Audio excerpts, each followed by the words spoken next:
We've been taking the Twitter quotes from Reggie Miller from over the weekend. We talked to Jeff Van Gundy about it. Reg tweeted, "Would bet my right arm if this series was even at 2-2, Draymond wouldn't be suspended for Game 5. And Jeff Van Gundy last hour said he agreed with Reggie. I wasn't sure what it meant, if you'll suspend somebody for at 3-1 instead of 2-2. And I wanted to be fair to Reggie. Reggie's scheduled to join us tomorrow, and he had family time today, but kind enough to join us. Reg, thanks for joining us. What are you saying with the tweet that 3-1, they'll do it, but not 2-2?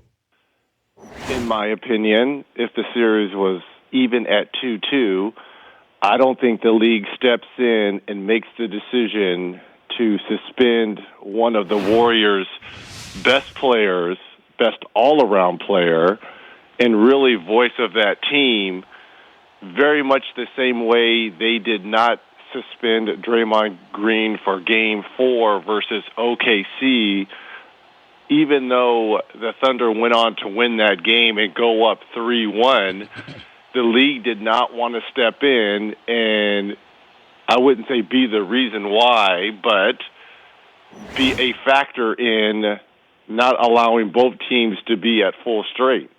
When the Warriors are up 3-1 and you've got 3 chances to close out the Cavaliers, the blow is a little bit lessened. You're playing at home. You're playing in front of your crowd where you only lost, I believe, 1 game all during the regular season. There's a lot of things that are factors in your favor. So suspending Draymond Green up 3-1 somewhat lessens the blow. But again, when I say my right arm obviously made me a lot of money. That's why I say my right arm. That's how much I believe in that. But why selective punishment? It's either something that needs to be called or not called. Now we're factoring in, where we stand in the series. Well, let's go back to the play. First of all, the officials missed the obvious non-call on LeBron James. That should have been a foul, and that should have ended everything. But as soon as LeBron stepped over Draymond Green, Danny Crawford, the official who was on the play, should have blown his whistle right there again. Yeah. But it was a very physical game. It was the NBA Finals, which I was loving. The officials were letting them play. But things got kind of escalated. I just don't like, there's a couple things that irked me.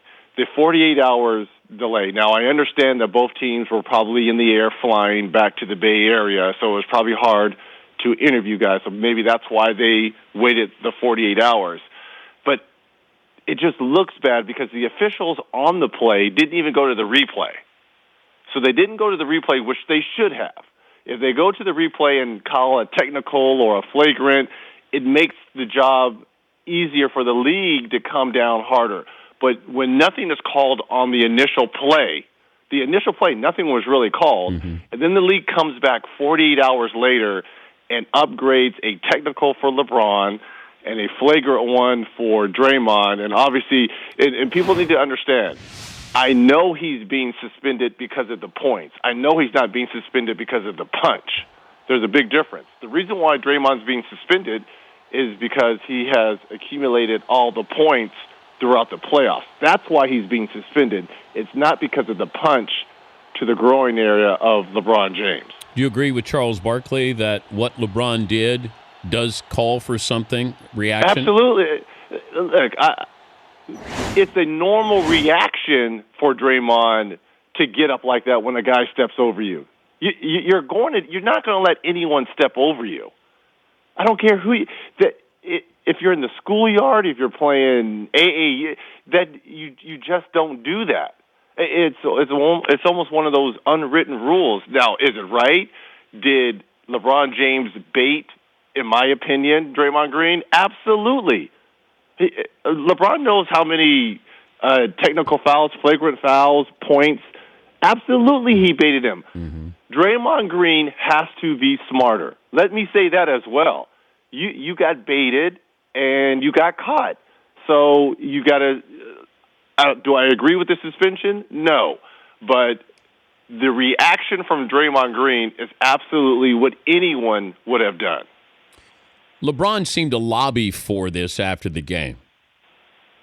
Do you think? And it never became part of the review process until LeBron James opened his mouth.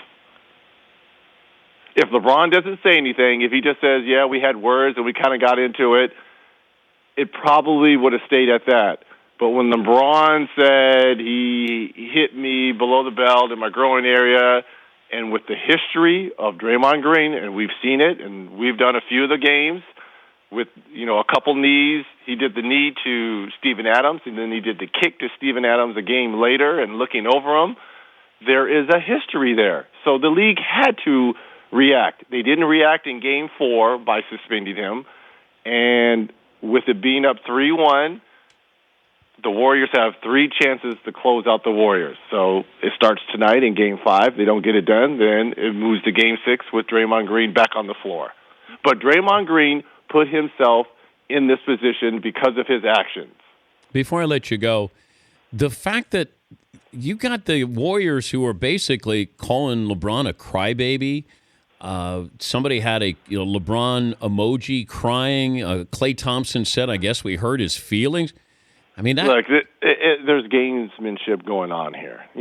Everyone's trying to get a leg up, and LeBron James is one of the most fierce competitors in this game. But they don't fear him. It doesn't feel like there's respect, or maybe they don't respect him, but they fear him, or one or the other, because they're calling him out. I think they respect him. They don't fear him, and there's a huge difference. You got to respect a guy that's been to 6 straight NBA Finals and has won 2 championships. You absolutely respect the resume.